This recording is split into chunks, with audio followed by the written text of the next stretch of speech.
इकडे सिंधुदुर्गमध्ये मुसळधार पाऊस सुरू आहे आणि पावसामुळे जानवली आणि गड नदीच्या पाणी पातळीमध्ये वाढ झाली आहे। तर कणकवलीमधील संगम पॉइंट नदीचं पात्र ओसंडून वाहताना पाहायला मिळतंय। नदी किनारी राहणाऱ्या नागरिकांना सतर्क राहण्याच्या सूचना प्रशासनाकडून देण्यात आल्या आहेत।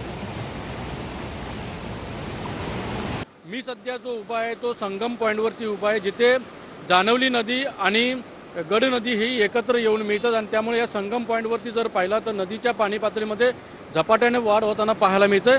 जे नदीकाठी राहणारे नागरिक आहेत त्यांना देखील प्रशासनाने इशारा देण्यात आला की कोणीही नदीपात्रामध्ये उतरू नका किंवा सतर्क राहण्याचा इशारा जो मात्र दिलेला पाहायला मिळतो। नदीकाठच्या गावात जे राहणारे नागरिक आहेत त्यांना देखील सतर्क राहण्याचा इशारा दिला। त्यामुळे आज देखील सिंधुदुर्ग जिल्ह्यामध्ये मुसळधार पावसाची शक्यता वर्तवण्यात आलेली आहे हवामान खात्याने आणि आज सिंधुदुर्गासाठी ऑरेंज अलर्ट तो जारी करण्यात आलेला आहे।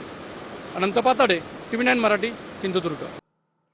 रत्नागिरी शहराला पाणीपुरवठा करणारा आणखीन एक धरण हे आता भरलेलं आहे। रत्नागिरी शहरानजीकचं पानवल धरण हे ओव्हरफ्लो झालंय। नव्यानं बांधण्यात आलेलं पानवल धरण 100% भरलेलं आहे। रत्नागिरी जिल्ह्यामध्ये सरींवर सरी बरसतायत आणि या 6 जुलैपर्यंत रत्नागिरीला ऑरेंज अलर्ट देण्यात आलाय। रत्नागिरीमध्ये पडणाऱ्या समाधानकारक पावसामुळे आता पानवल धरण हे ओव्हरफ्लो झालेलं आहे।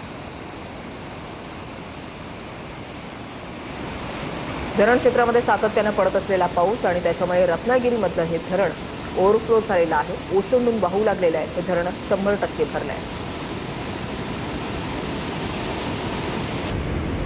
रत्नागिरी शहराला याच पानवल धरणातून पाणी पुरवठा होतो आणि आता हे धरण 100% क्षमतेनं भरलेलं आहे।